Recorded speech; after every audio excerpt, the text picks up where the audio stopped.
तो यहाँ तो 26,500 करोड़ रुपये दे रहे हैं, जबकि हमारा हिस्सेदारी कितना बन रहा था? 27,800 करोड़। 27,800 करोड़ से अतिरिक्त मिलता, तब ये माना जाता है कि बिहार के लिए भारत की सरकार अतिरिक्त प्रयास की है। ललन सिंह से पढ़ा लिखा हमारी पार्टी में सभी लोग हैं, और जिनकी वो चर्चा कर रहे हैं, जिनके बल पे वो लोकसभा चुनाव जीत कर आए हैं, अनंत सिंह, वो जरूर अंगूठा छाप है, जिस अंगूठा छाप के बल पे वो चुनाव लोकसभा जीत कर आए हैं। कि आज राष्ट्रीय अध्यक्ष का बयान आया कि नीतीश कुमार को एक झुनझुना मिला और नीतीश कुमार वो झुनझुना बखूबी बजा रहे हैं, तो क्या आप भी मानते हैं नीतीश कुमार झुनझुना ही बजा रहे हैं? तेजस्वी यादव जी के नेतृत्व में राष्ट्रीय जनता दल और इंडिया गठबंधन महासरकार बनाएगी, इसमें कोई भी शक नहीं। मानसिक रूप से बीमार आदमी पूरा राज चला रहा हो, ये अपने आप में कम आश्चर्यजनक नहीं है। लोगों को लगता है कि मैं सही नहीं बोल रहा हूँ, तो मानसिक आरोग्यशाला में उनका जांच हो जानी चाहिए। जरूरत पड़े तो मेरी भी जांच करा लीजिए। तो ललन सिंह अपने दम पे चुनाव नहीं जीत पाए? अगर ललन सिंह का दम था अपने दम पे चुनाव लड़ने का। नमस्कार, आप नवयुग टीवी देख रहे हैं और मैं हूं आपके साथ अभिनव कुमार। आज हमारे साथ बातचीत करने के लिए बिहार के बक्सर से सांसद की सुधाकर जी से जरा समझने का हम प्रयास करेंगे। बजट आया, बजट को लेकर तमाम तरीके के चर्चे हुए, पूरे देश में चर्चा बजट का कि इस बार का बजट बेहद खूबसूरत बजट रहा, बिहार को बहुत कुछ मिला।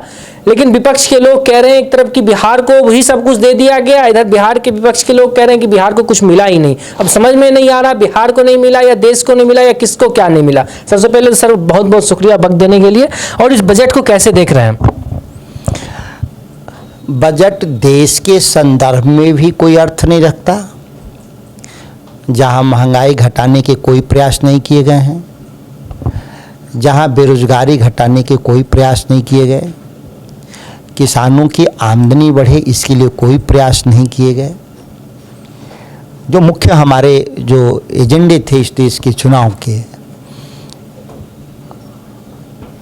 एक बात जरूर समझ दिखा उस बजट में जी कि देश के कारोबारियों के कर्जे कैसे माफ़ किए गए हैं, उसके साक्ष्य जरूर देखे गए,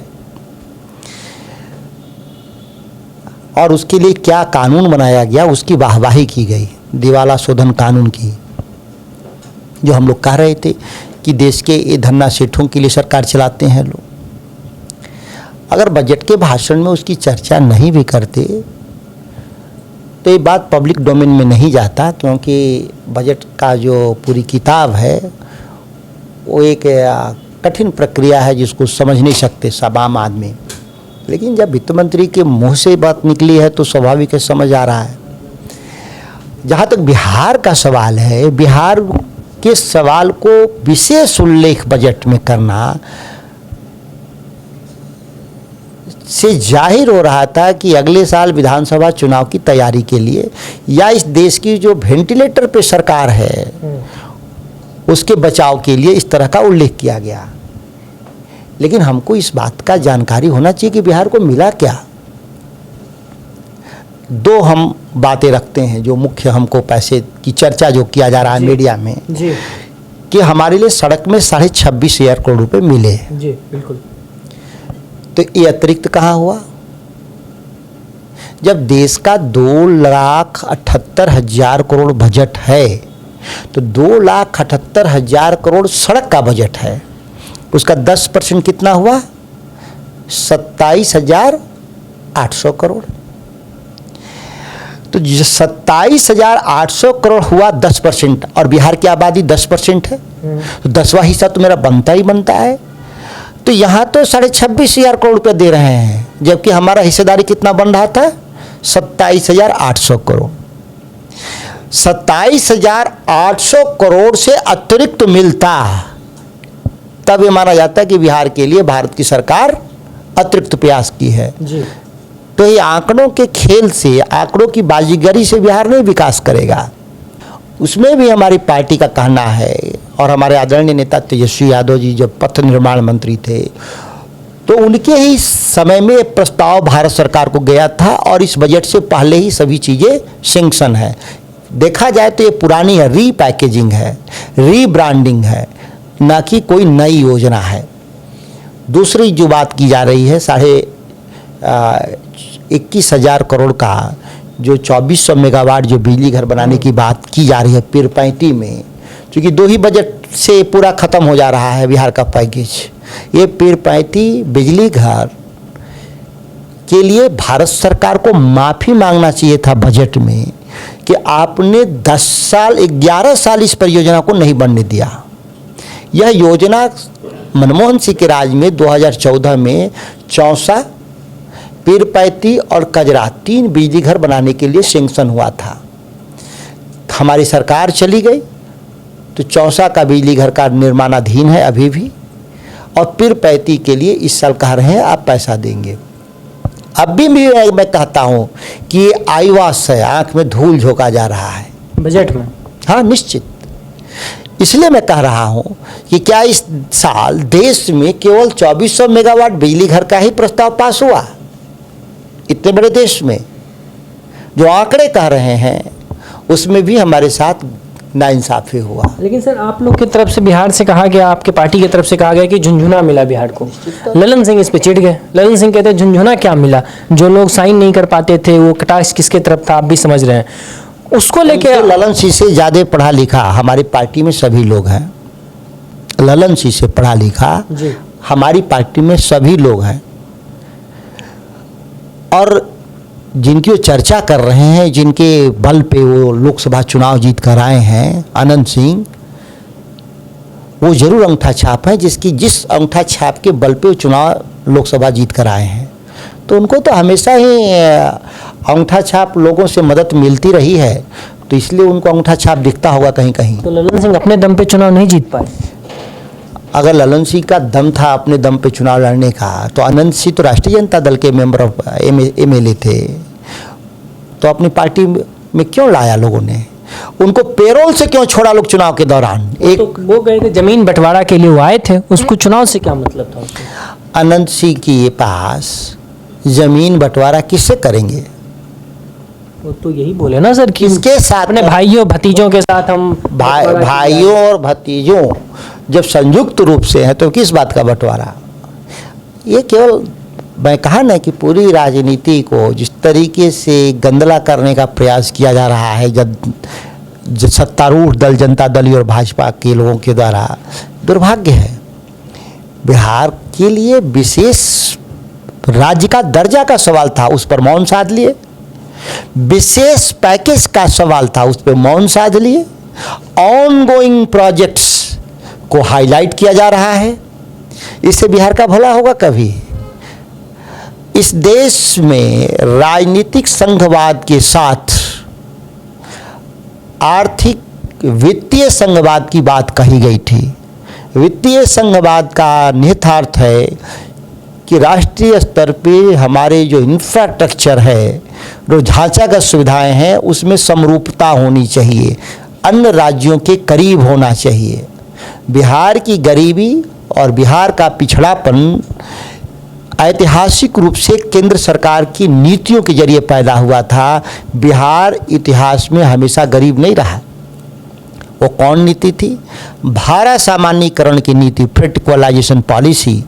जब बिहार मिनरल बेस्ड राज्य था, 70% मिनरल्स बिहार के कब्जे में था, उस समय देश के विकास के लिए, देश के औद्योगिकीकरण के लिए बिहार से खनिजों को निर्यात किया गया औने पौने दाम पर, और देश विकास कर रहा था और बिहार पिछड़ रहा था।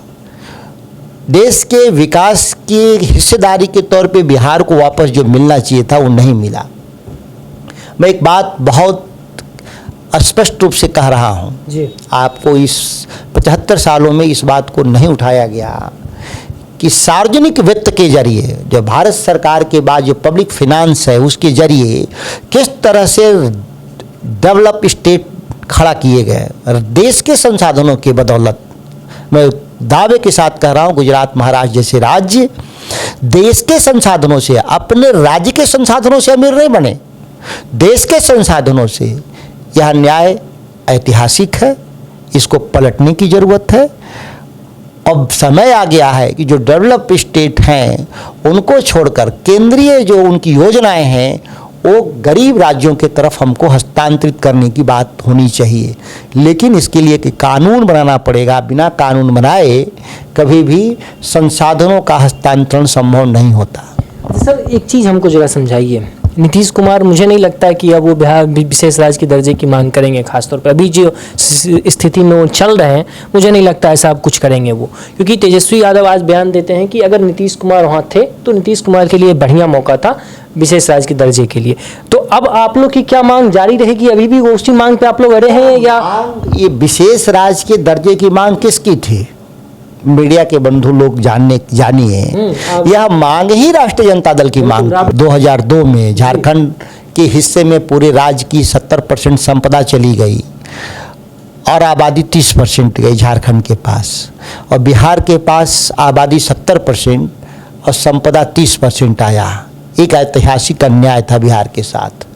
यहाँ तक कि जो कर्जे थे बिहार पे, संयुक्त बिहार पे, वो आबादी के आधार पे 70% कर्जे बिहार को चुकाने पड़े जी। और इस ऐतिहासिक अन्याय के खिलाफ राज्य पुनर्गठन के लिए खासतौर से उसमें भाजपा भी शामिल था। राबड़ी जी के नेतृत्व में दिल्ली केंद्र की सरकार के सामने प्रस्ताव रखा कि 1,85,000 करोड़ रुपए बिहार को भरपाई के लिए चाहिए, राज्य विभाजन के लिए। आगे विकास के लिए अलग हमारे पास योजना होना चाहिए। राज्य विभाजन से हुए घाटे की भरपाई के लिए 1,85,000 करोड़ तत्कालीन, मतलब 22 साल पहले के मूल्य के आधार पे अगर देखें तो उसकी कीमत आज के दिन में कितना हुआ? तकरीबन 6 लाख करोड़ रुपए, हमको 7 लाख करोड़ रुपए मिलना चाहिए था, लेकिन उसमें से 7 पैसे भी मिले। बिहार अपने पैरों पर खड़ा हुआ और लालू प्रसाद जी और राष्ट्रीय जनता दल के प्रयासों से खड़ा हुआ। और जो बाद में आए लोग, क्योंकि लालू प्रसाद जी केंद्रीय मंत्री हो गए, यूपीए की सरकार थी 2009 तक, हम लगातार बिहार को पैसा देते रहे। राष्ट्रीय श्रम विकास योजना के अंतर्गत भारी मात्रा में हम लोगों ने बिहार को पैसा दिया, जिससे बिहार खड़ा हुआ।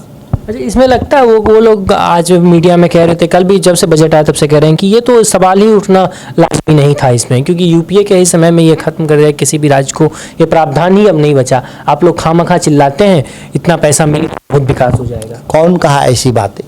तमाम लोग कहते हैं, जो सत्ताधारी लोग हैं वो कहते ही हैं कि ये प्रावधान नहीं था यूपीए के समय पे। पार्लियामेंट को अधिकार है कि नहीं कानून बनाने का? बिल्कुल। धारा 370 पार्लियामेंट ने खत्म न किया, 3 तलाक पार्लियामेंट ने न खत्म किया जी। तो सवाल ये है कि भारतीय जनता पार्टी को अपने राजनीतिक एजेंडा लागू करने के लिए बहुमत का इस्तेमाल करते हैं, लेकिन वही बहुमत हासिल करने में जो बिहार के 40 सांसद उनके साथ थे, उस राज्य के हितों की पूर्ति के लिए उस अधिकार का इस्तेमाल नहीं करना चाहते हैं। ये दोहरा मापदंड है भारतीय जनता पार्टी का, ये हमेशा से रहा है भारतीय जनता पार्टी का, अपने लिए सब कुछ और जो बिहार जैसे लोग राज्यों के लिए कुछ भी नहीं। कल नीतीश कुमार का एक बिहार विधानसभा में एक बयान आया महिलाओं को लेके, उसके बाद तमाम तरीके की राजनीति हुई उस पर और कहा गया कि नीतीश कुमार महिलाओं के लेके कभी भी संवेदनशील नहीं रहते हैं, कुछ भी बोल देते हैं।